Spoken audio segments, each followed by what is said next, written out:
thai is one of the most popular Thai noodle dish as a street food. It's selling everywhere in Thailand, especially in Bangkok. Today, I want to share how to make it very simple as a traditional pad thai. Most important ingredient for pad thai is of course noodle. Two different kind of the noodle that I want to share some trick to you. So first one I call the fresh noodle. You can find any Asian store. It come with a packet like this. It's about 1 pound for each pack. It's ready to use. And another one that a lot of people may recommend you to get it if you don't have it in your area, which is a dry rice noodle right here. So before you use it, I'm recommend to soak in the water maybe 10 minutes before you use. The difference between the dry one and the fresh one is I find out that the fresh one you can get the nice long skin and the texture is so soft. In the same time you have a texture as like a pasta. But the dry one, when you cook it, need to careful a little bit. It's easy to break if you stir fry is too long, But for my preference, I like the fresh one a lot. We use some dry shrimp. Or you can also add the fresh shrimp as well. Today I'm going to use them both. But on the traditional way, we always use a dry shrimp and then some dried radish. The dried radish, if you don't have in your area, it's okay. This one is just adds more a texture or a flavor of a salt in it. But if you can find in the Asian store, it will come the packet look like here. For the dry shrimp, just make a little bit too big for the bite size, or sometimes you just want to make it more fun when you eat it. So I'm going to cut like a half, not too small but not too big. You may find a different size in the Asian store. Any size is fine, but I just like to have the decent size that sometimes I want to have a little bit chewy, in my noodle. For the dry radish, so you want to chop like a small piece. The most complicated that, as everyone thought, is a pad thai sauce. The pad thai sauce is main ingredient is just a palm sugar, tamarind sauce, or in the Thai way, we always use a fresh tamarind. In here they sell like a packet right here. What you have to do is just soak in the hot water to get the juice out.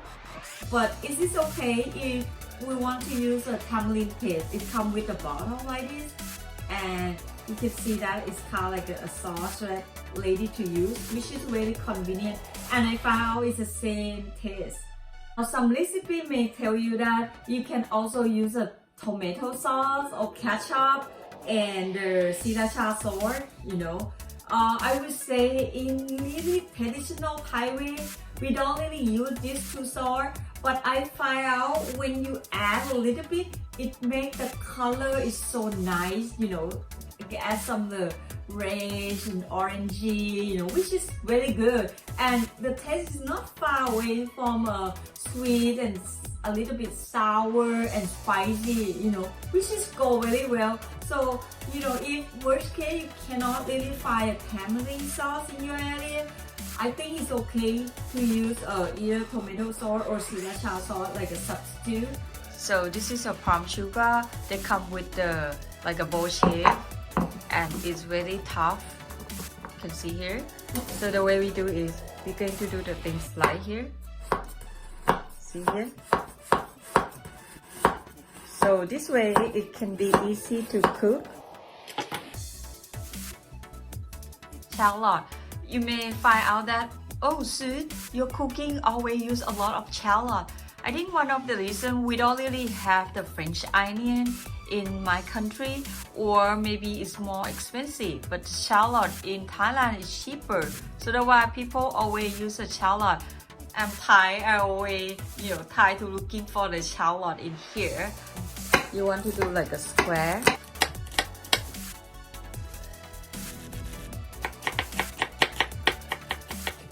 The peanut. This one I just use the diluted peanut with the unsalted. You don't want it too fine.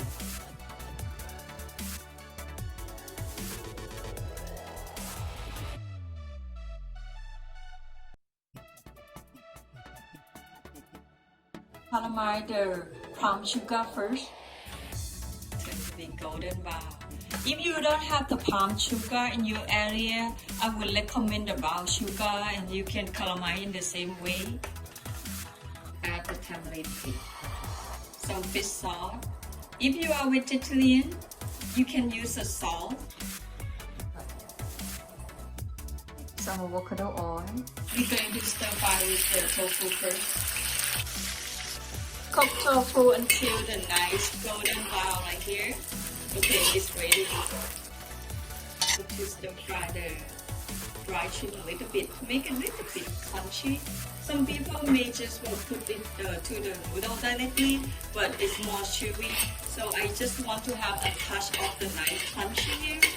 So you can do like maybe 1 or 2 minutes. At the same time, I'm going to use shrimp. So what I do is I cut the shrimp in the middle part here with the shell. So because the taste of the flavor from the shrimp can become out more to do it this way, and then you can get the nice color as well. Pick up the nice color. Shallot, dry radish, padthai sauce. If it's too dry, you can add a little bit water, but don't put too much. A little bit oil on the side here, and then we're going to put the egg.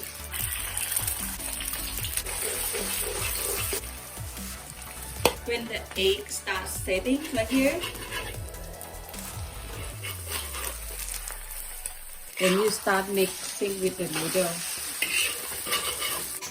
You need to add the green spout and the chives and the tofu and dried shrimp that we put on the side.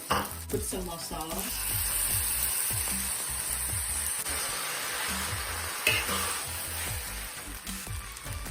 You can hear the noise of cha. For me, it's the most beautiful sound when I'm cooking. So I'm going to add a little bit of fish sauce here. Our padthai is ready, nice color. See here. You can see that the noodle is more dry rather than the soaky and wet. See? Okay, last thing I'm going to put shrimp. Okay, done. Now it's ready. Now my meal is ready, so I serve with the fresh bean sprout and some chives and the lime, some toast peanut, chili, and then some sugar. Oh look, so pretty. So when you eat, you can mix everything together, you know. Okay, I'm going to do it. You know, my favorite cooking part is to taste it. Okay, let me taste it. Ooh, look at the noodle.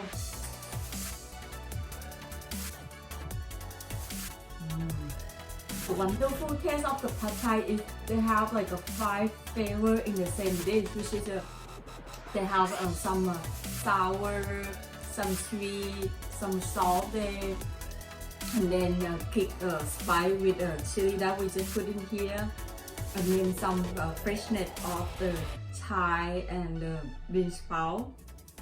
And also you get some, egg, which is another add the layer compact in your palate. Wow! I hope you enjoy my pad thai recipe today.